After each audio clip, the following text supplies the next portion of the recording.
Alright guys, State of the Agents Yoru Part 2, let's get into it. Fakeout.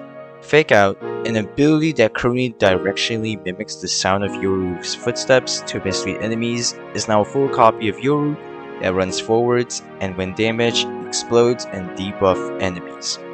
As added flavor, when the copy is shot, it faces the direction of the person that fired the shot and flashes towards their position in a conal direction. A change like this requires the most in terms of new art, so explore how to visualize these changes early on. First of all, this is one of the huge changes for Yoru since his footsteps are one of the most useless and cheapest abilities to purchase in game, and with this reworked Fakeout, in my opinion, it gives you more options and opportunity for your team. One thing that I was not expecting is when it gets shot, it will flash. Like from the first article, we know that his DK will debuff enemies when it explodes, and at first I thought it would be like a vulnerable effect, like a killjoy alarm, but no, it is actually a flash. Second, we're gonna talk about his Gatecrash. Gatecrash. Not much has changed with this one since the last post, aside from the team creating the additional art elements needed to bring this portion of Yoru's update to life. The big thing here is the puddle left on the ground after a fake teleport. While the goal of the fake teleport is to create confusion about Yoru's location, you should be able to go to where the fake teleport occurred and then understand whether the real Yoru is around or was it a misdirection. So, from the dev stream, they said that the fake TP is too strong and they're gonna delay it a bit.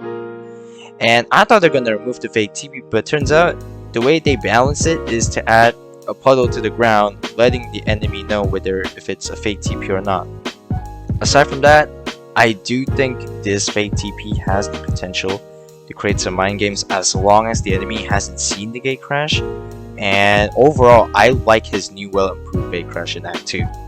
Alright, now the last ability is his old dimensional drift. Now, this is the huge change that people have been talking about. His new ultimate. And I was not expecting that's how they changed his ultimate. Let me show you. Okay, prepare for a text dump. Here's a summary of the changes during Yoru's ult. Yoru is no longer revealed to enemies. Yoru is able to cast all utility while in dimensional drift. Enemies can hear Yoru's footsteps. Nearsighted is removed. Unequipped delay time is increased slightly. Cast delay added when casting dimensional drift, preventing the invulnerability flame on cast. Okay, at first when I saw the video, I was so excited until I see the notes that they put out in the article. To me, I think they made his ult kinda weaker. Knowing that enemies can hear your footsteps, which doesn't make a lot of sense since you're in another dimension. And what I don't like mostly is the fact that the time to pull out your gun after ult slightly increased, and whenever Yoru uses the animation where he equips his mask, enemies can still shoot you. Like, letting enemies no longer see him, remove nearsighted, and cast out utility during his ult is pretty great, but it also ruins the old Yoru plays that we do. So overall, I have mixed feelings about it, while I do know where Yoru's old direction is headed. So what are my conclusions? Well, the Fakeout can bring more opportunities for Yoru, whether it can be as an entry frag since it will flash and enemies shoot it. The Gatecrash has a huge buff knowing it is quieter, travels 20% faster, and has the option to fake TP.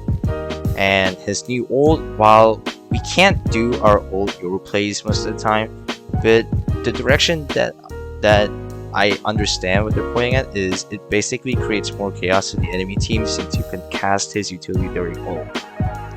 Before the video ends, just for your info, the Gatecrash will be 2 charges, so he's gonna have 2 TPs, which is interesting, and the recharge of it will be 2 frags.